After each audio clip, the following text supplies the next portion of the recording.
Olá pessoal, prazer enorme estar com vocês aqui novamente. Vou gravar esse vídeo para vocês agora, em razão de uma solicitação feita por uma aluna de Direito Previdenciário que ficou com algumas dúvidas a respeito da fórmula de cálculo das aposentadorias antes e pós-reforma da Previdência Social. Muito bem, quando nós falamos na reforma da Previdência Social, nós mencionamos o fato de que essa reforma ela não alterou somente os requisitos para a concessão do benefício previdenciário. Ela também impacta e modifica a fórmula de cálculo dos benefícios previdenciários, o que, de fato, repercutirá, de uma forma negativa para o aspecto financeiro do benefício. Ou seja, nossos aposentados vão ter uma renda mensal inicial inferior àquela que faria jus, diante das demais regras de concessão previdenciária. Muito bem, como foi realizada esta alteração? Segundo o que consta na Emenda Constitucional número 103 de 2019, os benefícios de aposentadoria terão como renda mensal inicial o percentual de 60% sobre o salário de benefício. Muito bem. Como calculamos o salário de benefício?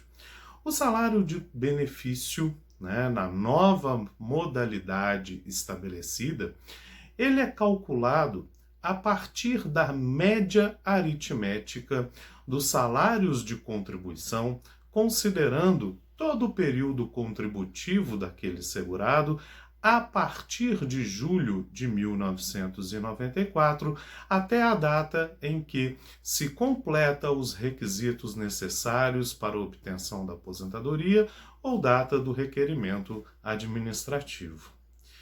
Nesse caso, nós faríamos uma identificação de todos os salários de contribuição dentro deste período, julho de 94, data do implemento das condições da aposentadoria, e, atualizando todos os salários de contribuição existentes, faríamos uma média aritmética simples. Somaríamos todos os salários e dividiríamos pelo número de salários encontrados. Nessa situação, identifico qual é o meu salário de benefício. A renda mensal inicial da aposentadoria, 60% sobre este salário de benefício. Agregue isso mais uma condição. Diz a Emenda Constitucional número 103 de 2019 que teremos que acrescentar 2% a cada ano completo que superar os 20 anos de tempo de contribuição se homem e os 15 anos de tempo de contribuição se mulher. Então, se o homem ele tem 21 anos de tempo de contribuição e se aposenta naquela oportunidade, ele terá como salário de benefício 62% da média aritmética total apurada dentro do seu período contributivo. Ok? Então, esta é a modalidade de cálculo apresentada pela Emenda Constitucional número 103 de 2019. O que modifica? O que alterou? Bom, na legislação anterior, nós tínhamos a seguinte premissa. Na aposentadoria por tempo de contribuição, o segurado ele aposentava com 100% do seu salário de benefício. Além desse percentual ser superior àquele estabelecido pela Emenda Constitucional, a fórmula de cálculo do salário de benefício também é diversa. Ela considerava o mesmo período contributivo, julho de 94, até a data do implemento das condições da aposentadoria ou data do requerimento administrativo. Porém, a média aritmética era feita em cima de 80% dos maiores salários de contribuição. 80% sobre os maiores salários de contribuição excluem desse período contributivo aqueles salários mais baixos, que tendiam a puxar essa média aritmética para baixo. Normalmente, esses 20% se estão dentro daquele período em que o segurado ainda iniciava sua vida profissional, em que o segurado ainda não tinha uma regularidade de contribuições, ainda não estava maduro para o mercado para receber melhores salários. Então, num critério de equidade, muitas vezes de justiça, se eliminava os 20% e fazia a média aritmética sobre 80% dos maiores salários de contribuição. A tendência é que essa média aritmética ela fique superior, né, àquela prevista por essa agora emenda constitucional. Além disso, já completados os requisitos para aposentação, teria 100% de meu salário de benefício. Situação que somente se aplica nas novas regras se o empregado, né, homem, conseguir contribuir por 40 anos. E no caso da mulher, por 35 anos. Muito bem. Essa média aritmética simples apurada no período anterior, 80% dos seus maiores salários e 100% do seu salário de benefício, também era controlada por um fator atuarial, que nós denominamos de fator previdenciário. Esse fator previdenciário, né, ele poderia servir como majorante do valor do seu benefício ou como fator de redutor, ou fator de redução. Isso iria depender da idade que o segurado se aposentar, né, e o tempo de contribuição que ele possuir. Aqueles que tinham, né, o tempo de contribuição necessário, porém eram muito novos, o fator previdenciário agia de uma forma mais agressiva, reduzindo substancialmente este benefício em consideração de que usufruiria este segurado deste benefício por um longo lapso temporal, levando em consideração a expectativa de sobrevida estabelecida pelos dados do IBGE. Então, mesmo, né, na regra passada, havia controle atuarial para a manutenção financeira do sistema. Muito bem. As novas regras, tá, tendem a levar em consideração a seguinte circunstância. Quando eu vou analisar uma questão previdenciária, eu preciso de avaliar alguns pontos necessários. Quais são eles? Primeiro, este segurado possuía direito adquirido à aposentadoria?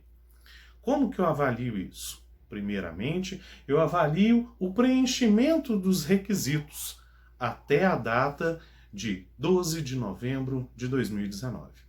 Se este segurado, neste período, já preenchia todos os requisitos necessários para a aposentação vigente na legislação revogada, bom, esse indivíduo ele tem direito adquirido.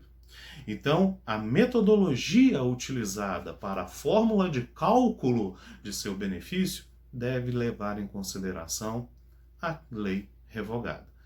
100% do salário de benefício, apurado numa média de 80% dos maiores salários de contribuição, né, multiplicada pelo fator previdenciário.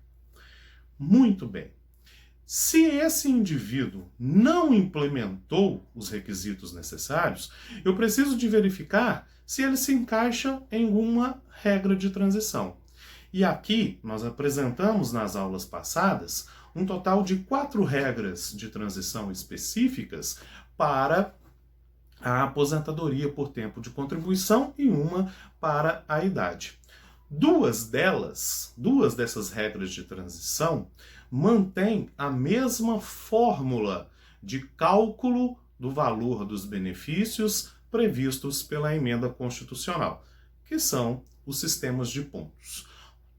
Nas duas regras de transição, né, que levam em consideração o sistema de pontos ou idade mais tempo de contribuição, nessas duas regras de transição inicial, a fórmula de cálculo dos benefícios é aquela que estabelece 60% do salário de benefício, apurado sobre a média aritmética de todo o período contributivo, acrescido de 2% a cada ano que ultrapassar se homem 20 anos ou se mulher 15 anos de tempo de contribuição. Há uma terceira regra de transição, que é a regra de transição do pedágio de 50%. Essa regra de transição aplica-se exclusivamente àqueles segurados, né, que estavam na iminência de se aposentar, ou seja, faltava 2 anos ou menos para que ele apresentasse a sua aposentadoria, cumprisse todos os requisitos na vigência da lei revogada. Neste caso, quando eles atingirem 35 anos se homem, 30 se mulher, e pagarem o pedágio de 50% do tempo que faltava para a aposentação até 12 de novembro de 2019, tá? A regra de fórmula de cálculo que lhe será aplicada, consequentemente, será, né, a regra anterior, que estabelece 100% do salário de benefício, medido sobre uma média aritmética de 80% dos maiores salários de contribuição, multiplicada pelo fator previdenciário. Há uma quarta regra, que são daqueles indivíduos que estavam perto de aposentar, mas nem tanto. Isso significa o seguinte, né? Faltava mais do que 2 anos para que ele implementasse em novembro de 2019 todos os requisitos para a aposentação. Neste caso, a regra de transição determina que o indivíduo, ao completar-se homem 35 anos e completar-se mulher, né, os 30 anos, eles deveriam pagar 100% do pedágio, ou seja, dobrar, né, o tempo que faltava para a sua aposentadoria lá em novembro de 2019, né, quando houve a modificação legislativa. Neste caso, olha que interessante, a regra é a da legislação anterior, 100% do salário de benefício, medido sobre a média aritmética de 80% dos salários de contribuição, com um fator especial.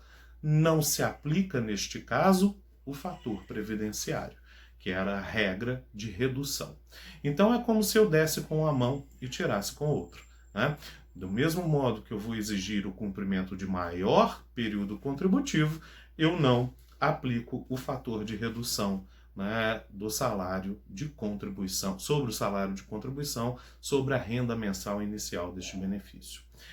Questão muito interessante e que deve ser vislumbrada dentro do nosso trabalho é que a emenda constitucional disse o seguinte: ao apurar a renda mensal inicial, eu posso retirar da média, tá, aqueles salários de contribuição que serviram para diminuir o valor da média aritmética apurada para o cálculo da minha renda mensal inicial. Desde que eu, retirando este período, conservo os requisitos para a aposentadoria e não aproveite este tempo retirado para nenhuma finalidade, inclusive o acréscimo de 2% sobre a renda mensal inicial. Então, teremos, neste caso, que fazer contas matemáticas, né? Se eu tenho, por exemplo, uma situação em que o indivíduo ele tem, né, 30 e poucos anos de tempo de contribuição, 31 anos de tempo de contribuição, ele vai aposentar-se, né, e deseja saber qual é o respectivo valor mais coerente para ele, ele precisa de verificar, né, na sua média contributiva, se aquele período que ele vai retirar, né, vai continuar ostentando os requisitos para a aposentadoria. No caso do homem, ele continua mantendo os 20 anos de tempo de contribuição, No caso da mulher, os 15 anos de tempo de contribuição, né? Ambos cumprindo os requisitos etários legais vigentes, ok? Neste caso específico, ao retirar, né, por exemplo, 8 anos de contribuição que estabeleciam a média aritmética para baixo, porque eram períodos de menor contribuição, que o salário de contribuição tinha valor menor, ele continua conservando os requisitos para a aposentadoria, a média eleva, e ele, ao aplicar, né, respectivamente, o percentual 64%, 66% sobre a média, ele vai verificar se aquela renda ela lhe é mais vantajosa. Ok? Então são estes, em tese, os requisitos que eu preciso de apurar para auferir com qualidade, né, a renda mensal inicial do benefício. Ok? Espero de coração ter esclarecido e sanado as dúvidas, né, existentes sobre essa condição e me coloco à disposição para outros esclarecimentos. Grande abraço a vocês, né? Queria muito estar presente ministrando essas aulas aqui, né, diante de vocês aí, exatamente para uma maior interatividade. Mas, enquanto podemos, fiquemos em casa, né? Vamos nos proteger nessa época de pandemia e é o melhor que podemos fazer. Obrigado a todos, um grande abraço.